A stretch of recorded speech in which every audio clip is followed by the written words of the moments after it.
dia, avui ens acompanya Margarida Droguet, gestora cultural, una persona molt vinculada en l'àmbit de la cultura i de les arts escèniques a Lleida. Primer em permetràs fer una mica de currículum. Els teus inicis comencen en el món de les arts escèniques, amb l'Esquella Teatre, i durant un temps vas estar molt activa en aquest àmbit, però se la recorda que durant els primers anys, del 98 al 2015, va ser directora del Teatre de l'Escorxador a la ciutat de Lleida. Posteriorment, en aquesta etapa, ha estat gestora cultural, ha portat comissionats, projectes diferents, acompanyament també en projectes d'arts escèniques, i del 2019 fins ara és la vicepresidenta del Conca. Una persona que en l'àmbit de la cultura té molta veu, en l'àmbit de tot Catalunya, però precisament també en l'àmbit de la ciutat de Lleida. Per tant, primer em permetràs que, més enllà de l'excel·lent currículum, agrair-te aquesta entrevista i agrair-te també que ens puguis donar una mica l'opinió sobre alguns temes de l'àmbit de la cultura de Lleida. Gràcies a tu i bon dia a tothom.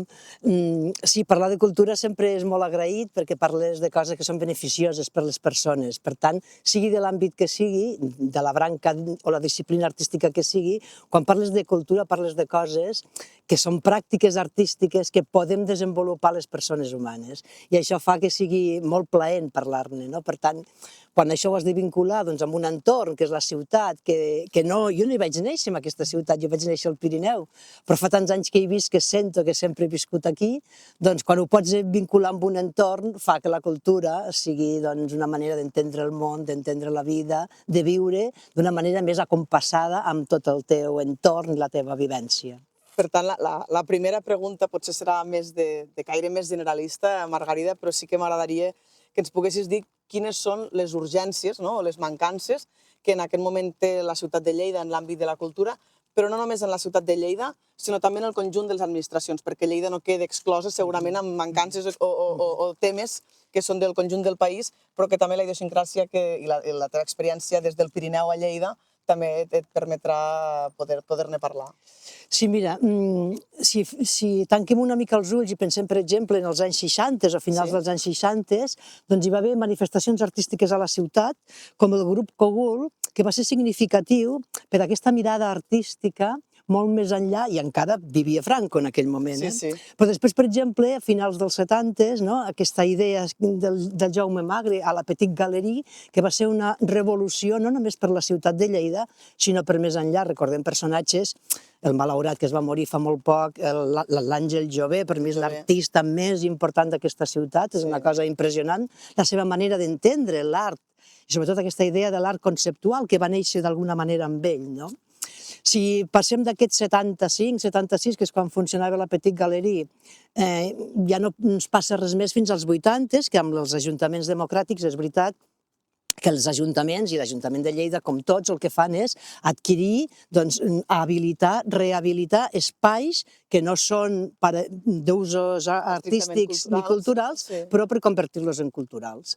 I aquí el que té de bo en aquest moment és que es comença a pensar en la idea d'un teatre municipal reivindicat per tota la ciutadania, però bàsicament per l'àmbit de les arts escèniques perquè no existia.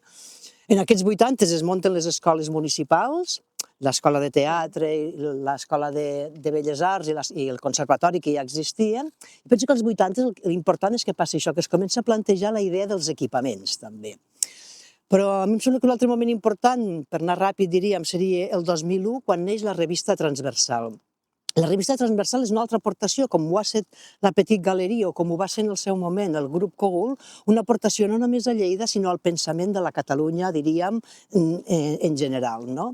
La revista Transversal va existir durant molts anys, s'hi van vincular moltes altres ciutats de Catalunya amb aquesta revista i també al projecte de la xarxa transversal. I penso que és un pas que encara potser és molt recent, diríem. És molt recent, sembla lluny perquè el 2001 ara ja... Sí, perquè a més ara ja no existeix la revista. Però sí que van fer aquesta aportació. Vull dir que penso que hem fet aquestes aportacions dins de l'àmbit de la cultura més enllà de la ciutat de Lleida. On som ara? Ara estem en una mica de pausa, diria jo, no? Penso que ara tornaria a tocar com de forma cíclica, com de forma orgànica, com de forma natural, tornar a arrencar amb un altre projecte que fos significatiu, que pogués aportar valor i que anés més enllà de la ciutat, que és el que tu deies, no? I penso que aquest projecte encara no el tenim, no? Potser a nivell privat s'ha anat destacant algú perquè sí que el té, però a nivell públic encara no el tenim, no?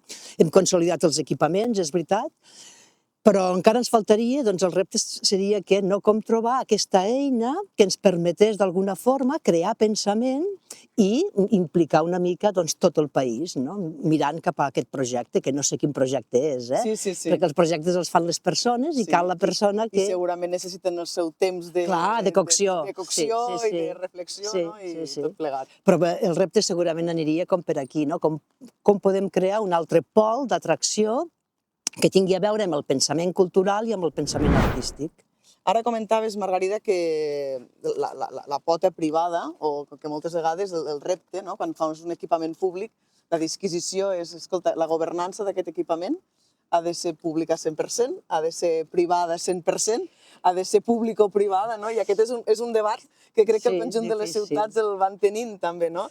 I bé, a Lleida hem tingut experiències de tot tipus també, però com creus que hauria de ser aquesta relació entre el públic o privat? I més que privat, quan parlem del món de la cultura, aquí hi ha moltíssima, vull dir, hi ha des d'artistes professionals, de cooperatives, empreses del sector de la món associatiu, les entitats. Quan fiques etiqueta privat, no tot el privat és exactament amb la mateixa finalitat, no? Una mica quina creus que hauria de ser aquesta relació en l'àmbit de la cultura? A veure, l'imprescindible és que el servei públic s'ocupi dels mínims, és a dir, s'ocupi de les dues coses més importants que té la cultura i l'art, que és l'accés i la participació, allò que entenem com els drets culturals, no? Ara, des del Departament de Cultura de la Generalitat s'està elaborant aquesta llei. Aquesta llei serà la llei aquesta dels drets culturals, com l'estem coneixent ja, i aquesta ens ha de garantir aquests mínims. L'administració ha de garantir això. I això no és que siguin uns drets especials, són drets humans, per tant, i han de facilitar les dues coses, l'accés i la participació. Més enllà d'això, quan això ja ho tenim garantit, l'administració ha de pactar amb convenis, gairebé sempre, doncs amb totes les eines que tingui al voltant, que són aquestes estructures privades, associatives, del sector que siguin, amb les que hi poden fer projectes. Però jo penso que les grans línies mestres les ha de garantir el servei públic. Per tant, hem d'entendre que l'administració ha d'oferir el servei públic. Margarida, quan parlem de cultura, també parlem de cultura popular i del patrimoni material que representa també en el conjunt de la ciutat. Quin paper creus que té la cultura popular aquí a Lleida i què en destacaries? Quin és el paper que té i quines són aquelles virtuts que també té en aquesta ciutat i què en podem destacar de l'àmbit de la cultura? Mira, la cultura popular em sembla que és com la primera porta d'accés a la cultura, és la idea de la participació, és la idea de formar part d'una comunitat, d'una disciplina, d'una tècnica. Per tant, la cultura popular és com la base, d'alguna forma, de tot això que li diem cultura i que després, si l'elevem una mica més, ja serien les arts, Llavors, què hem de fer amb això de la cultura popular i la cultura aquesta i la idea del patrimoni immaterial? La UNESCO ho va explicar molt bé amb la Convenció del 2003, que parla de la salvaguarda del patrimoni immaterial, però sobretot a mi potser encara m'agrada més la Convenció del 2005, on va explicar molt bé la salvaguarda de les expressions culturals, de la diversitat de les expressions culturals. I em penso que estem en aquest moment. Ara s'està també des del Departament de Cultura, des de la Direcció General de Promoció d'Associacionisme Cultural, i s'està treballant en una llei de patrimoni immaterial. Les lleis o la normativa el que li fa al patrimoni d'alguna forma és limitar-lo, perquè el que ha de fer és acotar-lo. Llavors amb això ens va bé perquè d'alguna manera el preserva, fa la salvaguarda, el protegeix, però no permet que expandeixi.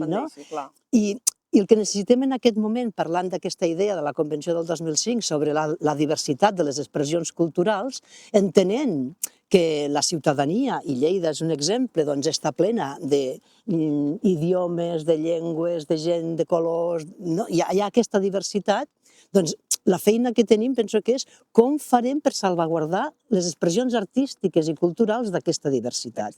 Llavors, quan parlem del patrimoni immaterial, sovint ens en recordem de la Patum de Berga, de les falles del Pirineu o del Garrotín. Clar, tot això és molt necessari, però tenim una feina increïble atendre aquesta diversitat de les expressions culturals. Primer, perquè no les coneixem. Per tant, hem de buscar la manera de conèixer-les. I després, perquè hem de veure com nosaltres també podem formar part d'això, perquè també és patrimoni immaterial. Veurem aquesta llei, no? Aquesta llei sobre el patrimoni immaterial, què és el que abarca i cap a on va, no? I si això l'hem de saber interpretar a la nostra ciutat per garantir d'alguna forma que aquesta diversitat cultural, amb les expressions culturals que són patrimoni immaterial, nosaltres les puguem d'alguna manera encabir, formar part i puguem participar també, perquè quan parlem de que, per exemple, un col·lectiu d'immigrants no participa de no sé què, és que nosaltres tampoc participem de la seva activitat perquè no la coneixem. Llavors, el patrimoni immaterial, més enllà de les nostres tradicions, aquestes que reconeixem i que la salvaguarda el que fa és protegir-les, el que hem de buscar és com podem atendre aquesta diversitat. I aquí tenim molta feina, no només en una ciutat com Lleida, totes les ciutats tenen feina. Les expressions culturals ho hem fet, però ho sabem fer, perquè fixa't, amb la gastronomia ho hem fet. Amb la gastronomia ho hem fet de sempre. Sabem menjar, sabem apreciar, sabem degustar totes aquelles altres cuines d'altres racons del món, no? Sí, sí. I fins i tot compaginar-les amb les nostres i millorar-les. Ah, exactament. I les nostres tradicions, incorporar... Exactament, no? Doncs si això ho hem sabut fer amb els menjars, no? I hem educat el gust, diríem, no? Amb coses, doncs, no sé, un ceviche, no? Penses, ostres, no, que és molt fort, no, però a poc hem anat educant aquest gust, doncs ho hem de fer amb totes les expressions, perquè llavors sí que el patrimoni immaterial serà molt més ric del que tenim ara, perquè si el que busquem és anar sumant, la riquesa serà increïble. I el que deies, que la pota més important és aquesta part comunitària. Sense comunitat no hi ha cultura popular i per tant la importància és que no es quedi com una cosa que ens en recordem del que feien els nostres padrins, però que no hi hagi ningú que la continuï preservant. Margarida, hem parlat de cultura popular, d'equipaments, però a Lleida enguany també estem de celebració amb el 25è aniversari del Teatre de l'Escorxador. Crec que tu hi tens una part de la teva vida i del teu cor en aquest equipament i també ens has parlat de Magre, que també celebrem el seu centenari. Quina és la valoració que em faries d'aquest quart de segle, d'aquest equipament de ciutat tan estimat i que una part d'aquesta celebració la fas en primera persona? Doncs mira, dir que els 25 anys són una bona celebració és un bon motiu, però recordem també que l'Auditori en farà 30, que la Panera n'ha fet 20 també, vull dir que estem parlant d'aquest moment en què Lleida necessitava construir, necessitava aquest totxo, necessitava aquests equipaments, i ara ja han passat 25 anys, no? El que hem tingut de bon aquest temps és que hem pogut situar la ciutat dins el context de Catalunya i el context d'Espanya, i fins i tot en algun projecte una mica més enllà. A Catalunya existeix l'SPEM, que és el Sistema Públic d'Equipaments Escènics i Musicals, de la mateixa manera que l'SPEAP és el Sistema Públic d'Equipaments d'Arts Visuals. Doncs el Teatre Escorxador participa de l'SPEM des del primer moment. Per tant, el tenim com a ben situat i ben encaixat dins de la ciutat i complementat també amb el Teatre de la Llotja. Llavors, què ha passat amb aquests 25 anys és el tema dels continguts, és el tema que la història ens explicarà quines són els actors i les actrius que han passat com per aquí. Jo voldria recordar de forma molt, molt carinyosa, per exemple, a la primera temporada, l'Anna Lizaran, una actriu increïble, que va fer un Godot increïble i que l'escenografia era també del Frederic Amat, que és qui va fer el retaule que hi ha al vestíbul de l'Escorxador. Doncs, clar, aquests records, d'alguna forma, sí que et sents com contenta d'haver pogut participar en això. Però en quin moment estem ara? 25 anys després, jo penso que hem de rebentar la idea de les parets del teatre i la idea és que les arts escèniques han d'estar més enllà de l'edifici. I com fem això? Doncs ho hem de fer a través de projectes, però aquí tenim l'avantatge o la sort que tenim un teixit, que abans també ho has explicat una mica tu, un teixit empresarial en l'àmbit de les arts escèniques molt, molt potent. Una mica l'enveja, diríem, del col·lectiu del teatre per a tots els públics, no només de Catalunya, sinó d'Espanya. Hi ha un pol d'atracció molt important, hi ha moltes companyies desenvolupant projectes molt importants i penso que aquestes són, diríem, la matèria prima que ens ha de permetre això que et dic, aquesta idea de rebentar l'edifici, és a dir, projectes que surtin més enllà de l'edifici per respectar una mica aquesta idea de que l'art és molt més interdisciplinar que el que passa en un escenari. No? Si no aconseguim d'elaborar aquests tipus de projectes, estarem encallats on estem ara. No? Per tant, com podem desbordar la ciutat també a través de projectes, a través de projectes, i amb això hem de comptar amb els artistes. Abans, quan dèiem lo públic i lo privat, doncs hem de comptar amb ells. Sense ells no ho podem fer, perquè les administracions públiques només saben posar les eines, però no saben fer més coses. No poden fer més coses. I suposo que l'excel·lència en temes de programació, evidentment, el teatre ja la té, però és ara com podem fer que més enllà de fer una millor programació, etc., pugui ser també l'eina aquesta que tu dius de desbordar-lo, no? Desbordar-lo, sí. Llavors, les idees tampoc hem d'inventar moltes coses, però segurament totes aquelles coses que tenen a veure amb beques, amb premis, amb recerca, amb com podem fer la mobilitat internacional, amb com podem ajudar les companyies a que surtin més o a que surtin de forma més favorable, no tan precària com ho han de fer. És a dir, l'administració pot posar eines per facilitar tot això, no? I des de les estructures públiques, aquests el teatre, l'auditori, la Panera, tots aquests centres, el Museu Morera, el que s'ha de buscar és la manera d'articular aquest discurs a través de projectes, no? I tant. Per tant, a veure si podem anar més enllà de l'escenari. Doncs ara ja estaríem acabant aquesta entrevista. Hem parlat d'equipaments de ciutat, però som al Joc de la Bola i estem en un barri molt concret que també reivindica un equipament cultural. Per tant, si m'acompanyes, m'agradaria acabar de fer l'última pregunta davant de l'Associació de Veïns del Joc de la Bola per parlar també d'aquesta cultura micro, aquesta que fem barri a barri, aquests equipaments que reclamen, que fan ciutat, però que també s'immiscueixen en la comunitat del barri per conèixer un projecte nou. Som-hi! Estem acabant, Margarida, i som aquí a l'Associació de Veïns de Joc de la Bola perquè en aquest espai fa anys i panys que reclamen tenir un equipament cultural. Com ho veus? I a nivell de barris, com veus que la ciutat tingui diferents equipaments culturals? Això permet un major equilibri o és un desequilibri a nivell de cultura perquè el que fa és dispersar públics? També és un d'aquests debats que tenim, però en aquest cas és una reivindicació històrica d'un barri que està molt connectat amb les arts, amb la cultura, que cada any fan una festa vinculada també amb tot l'àmbit cultural i per tant sí que reclamen que aquest espai que en aquests moments encara hi veiem una mica erm d'actuació sigui un espai, un node cultural per a nivell de ciutat. Mira, pel que fa als equipaments culturals, jo penso que no els hem de pensar com els equipaments culturals, els equipaments esportius, els equipaments educatius. Hem de veure la ciutat d'una altra manera, perquè si no l'anem com parcel·lant tant que... Necessitem equipaments culturals? Sí, de la mateixa manera que necessitem un CAP, no? Doncs els equipaments culturals, els de proximitat, són aquests dels barris, com ho és el CAP o com ho és una escola, no? Llavors ens hem de preocupar de que l'equitat a la ciutat estigui molt present en tots els àmbits. No pot ser que un barri no tingui un CAP o no tingui una escola o no tingui un equipament cultural. El que s'hi faci després dins d'aquest equipament cultural, doncs no cal que tots els barris tinguin una llotja ni un teatre de l'Escorxador, que abans n'hem parlat, no? El que han de tenir és llocs on s'hi pugui fer pràctica artística, diríem. D'una banda, pràctica artística i d'una altra banda, pràctica cultural. I en l'àmbit d'aquesta pràctica cultural, el centre cultural pot oferir qualsevol tipus d'activitat. Els centres culturals han de passar la idea també de les biblioteques, han de passar la idea dels centres cívics, han de passar la idea de un lloc on s'hi fa macramé, no? Sí, sí. Estem ja en una altra manera d'entendre com pot ser un equipament públic, un equipament cultural, on el que hi ha d'haver és un teixit al voltant, un teixit associatiu, cultural, empresarial, de totes les bandes, que acompanyi aquest equipament i a dins hi podrà passar el que vulgui aquest teixit, diríem, no? Aquest entorn.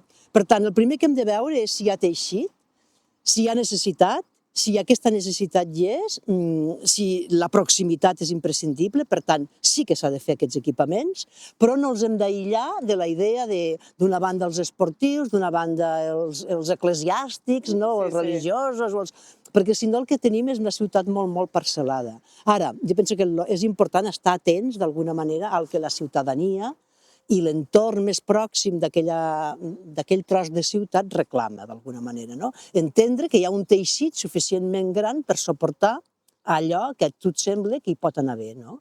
I buscar la manera de com es dissenya això. Sí, sí. I a nivell d'associació de veïns, doncs, com et deia, fa anys i anys que ho reclamen, en una zona de la ciutat que sí que està, que té carències en aquest sentit, ells volen que pivoti també una part que sigui literària i reclamen també una biblioteca i, per tant, jo crec que, com deies, més enllà de si és una cosa o és l'altra, o que puguin tenir aquest equipament que es parli a la comunitat, que siguin els pioners, fa preveure, en tot cas, que aquesta comunitat ja hi és i que el que necessitem precisament és aquest equipament que l'acabi de sumar. Doncs en tot cas seria el moment per dissenyar o pensar un equipament molt més enllà, que també tornes una mica amb la idea aquella que hem parlat abans de rebentar les parets de l'escenari, no? De sortir una mica de la idea d'un centre cultural convencional o d'un centre cívic o d'una biblioteca. Correcte. No? Poder entendre un equipament, bueno, doncs una mica com la Bauhaus alemanya, no? Saps?